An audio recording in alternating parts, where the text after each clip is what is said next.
Niyə ölkəmizdə çox adam YouTube biznesi ilə məşğul olmur? Dil bariyeri və hədəf kütlə. Çoxu düşünür ki, 10 milyonluq əhali ilə Azərbaycan dilində kanal böyütmək çox yavaş olacaq. Bu, köhnəlmiş yanaşmadır. Süni intellekt tərcüməsinin gücündən istifadə edin.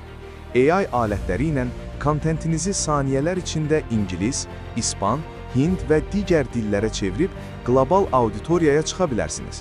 Bu sizin hədəf kütlənizi geniş ölçüdə artıracaq. 2. Ani qazanc tələbi, səbirsizlik. Bir çoxu anidən pul qazanmaq istəyir. Yəni video paylaşan kimi gəlir gəlsin. Pul qazanma funksiyasının gec açılması təbiidir. Unutmayın, bu passiv gəlir modelidir. Sistemin qurulması vaxt tələb edir. Amma düzgün qurulduqdan sonra illərlə sizə gəlir gətirəcək. 3.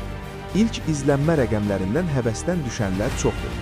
Bu tamamilə normaldır. İlk videolarınızın az izlənməsi uğursuzluq yox, təcrübə mərhələsidir. 10 min nəfərdən bəlkə 1-2-sinin ilk videoları partlayır. Mən özüm 3 video paylaşmışam, ortalama izlənməm 10'dur. Amma bu məni dayandırmayacaq, sizi də dayandırmasın. YouTube-da irəliləmək üçün yalnız bu 4 əsas məqama diqqət edin. 1. Davamlılıq. YouTube alqoritmi davamlı və nizamlı paylaşım edənləri sevir. Məsələn, 2 gündən bir və ya 4 gündən bir arası kəsilmədən paylaşım edin. Keyfiyyətlə yanaşı nizamlılıq əsas şərtdir. 2. Hook, qarmaq, ilk 3 saniyə.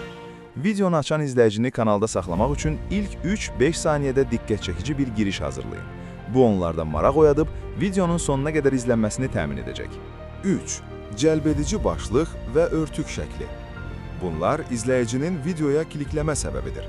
Başlıq sual doğurmalı və ya həll vəd etməli, örtük şəkli isə emosional və yüksək keyfiyyətli olmalıdır. 4. Video uzunluğu 10 dəqiqə plus. Fikir verin, uğurlu kanalların videolarının əksəriyyəti 10 dəqiqənin bir qədər üzərindədir.